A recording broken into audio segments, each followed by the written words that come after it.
Maintaining a luxury vehicle can cost thousands, unless you drive a BMW. We're the only luxury brand that lets you pay nothing for maintenance for 4 years or 50,000 miles.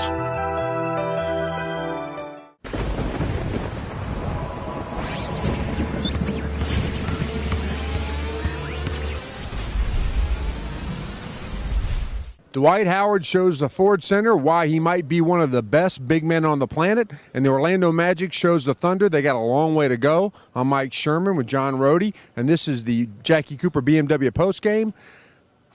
On Wednesday night, the Thunder struggled mightily. The Orlando Magic come in here and leave with a 109-82 victory. John, talk about Dwight Howard's triple-double achieved through 10 blocks. What did you see? I saw Superman. That's exactly what he is. He really is a dynamic player. I predicted 30 and 20. He didn't get there. Somebody took him out before his 20th. He had 30, 19, and 10. His first career triple-double, which kind of surprised me. I guess his previous high was 7 blocks. Oh, and not only that, John, but they turned around from the press table in the first quarter, I think, or the first half, and said, that's a career-high 7 blocks. And I said, you mean in the first half? And they said, no, for the whole game.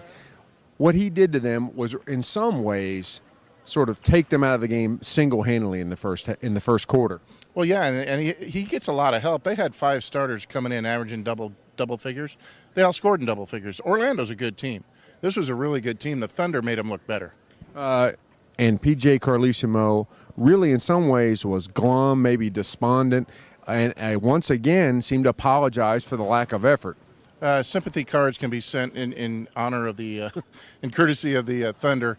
He's gone full circle. He apologized opening night, and he apologized again tonight. And in between, he thought he saw progress. I don't know what he thinks right now. One of the big problems, too, seemed to be in defense. He said things like, we didn't compete. We're paid to be professionals.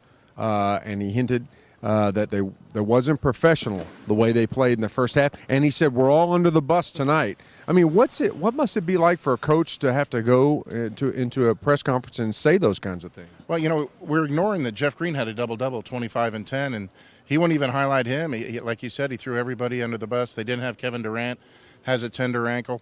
Mike, we've said all along this is going to be a long season, but now we're going through it. It's easy to say it. It's another thing to cover it and to watch and to play and to coach. John, you're writing about that on News OK, right? And the story's on right now, and also in the Oklahoman, where you're measuring this year against last year, which they started 0-8. Do you see much difference? Not one win, and after they went 0-8 last year, they won their next 2 games on the road. They go on the road this week to New York and Philly. If they don't come back with 2 wins, they're behind last year in the standings. So last year they were running up and down the court, scoring, in the hundreds with teams and not playing much defense. Until tonight, they were playing some defense, but now it's on to New York, where Mike D'Antoni's waiting for them, and the new high-scoring New York Knicks, and then on to Philadelphia, where the Sixers, who ran their way into the playoffs last year. So the defense is going to get tested again. And the worst shooting team in the NBA, it's right here. They're barely over 40%.